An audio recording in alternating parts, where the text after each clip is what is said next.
We have new video tonight related to last week's deadly school shootings. Today, the Jackson County Sheriff's Office released body cam footage from an interview last year with accused shooter Colt Gray and his father Colin, who is also charged in the killings. The Sheriff's Office questioned the father and son about a threat made online to shoot up a middle school.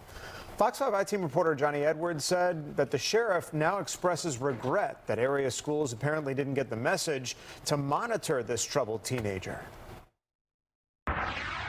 Despite expressing some regret, Sheriff Janice Mangum stands by the investigation, insisting her investigator couldn't substantiate that Colt Gray had threatened his school. The tip came from the FBI, who passed it along to the Jackson County Sheriff's Office.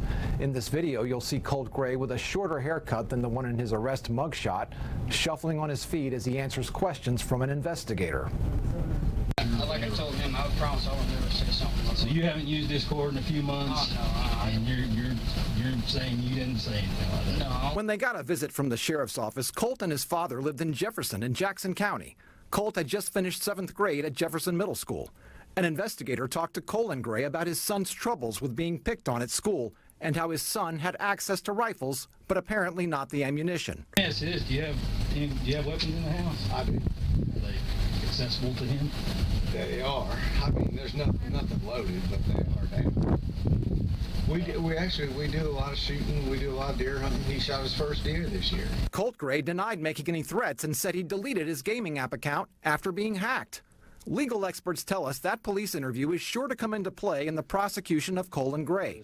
Today, the teen's grandfather tells us 7 months later, Colin would give his son an AR-15 style rifle for Christmas. Colt came from a broken home. Over the weekend, the Washington Post reported that just minutes before the shooting, his mother spoke to a counselor at the high school, warning her about an extreme emergency involving her son.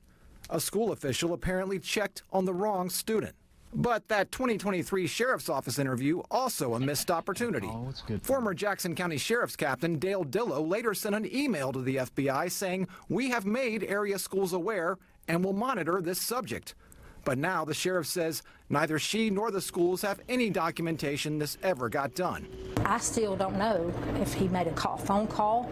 Maybe it wasn't an email, a phone call to somebody. I don't know, but it will be fixed. Last week, the Fox 5 I-Team obtained an email sent to parents by the Jefferson City School Superintendent saying the school system didn't know about any online threats and has no record of an investigation. I stand by the investigation. My regret is the school, if there was a breakdown in the school not notified, then of course I have a regret about that.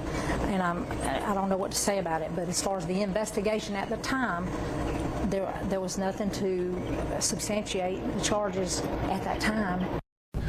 Today, another school district, Jackson County Schools, confirmed they never got any alert either. Not from law enforcement, not from anyone. As for Captain Dillow, who said that got done, he would be fired later that year over an unrelated incident, but ultimately the sheriff says responsibility falls on her. In our brief conversation with the grandfather today, he placed blame on the father, saying of his grandson, his environment caused all that. Johnny Edwards, Fox 5 News.